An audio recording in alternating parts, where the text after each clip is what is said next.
In many ways, we still live in the world conceived by Planned Parenthood founder Margaret Sanger.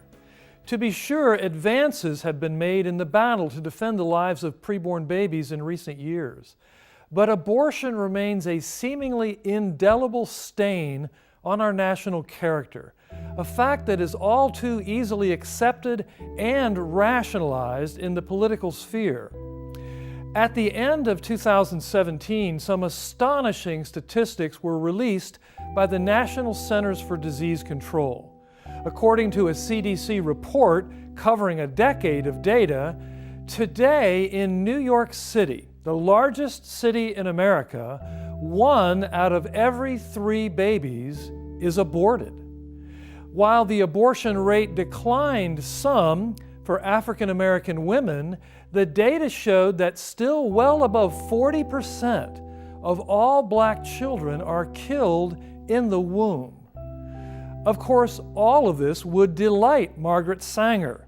She was a eugenicist who wrote in favor of exterminating Black populations. She once wrote, "All of our problems are the result of overbreeding among the working class." And yet, despite successful evangelical efforts to put pro-life politicians in charge of the White House and both chambers of Congress, federal funding to America's largest abortion provider, Sanger's very own Planned Parenthood, inexplicably continues. Despite the emergence of ghastly videos showing Planned Parenthood leaders negotiating prices for spare baby body parts, and despite recordings of Planned Parenthood phone operators willing to accept donations earmarked specifically for the killing of Black children, somehow elected officials who proclaim the pro-life label in their campaigns now cannot seem to shut off the funding spigot. Dear friends, 2018 is another election year, and I have grown weary of unkept promises.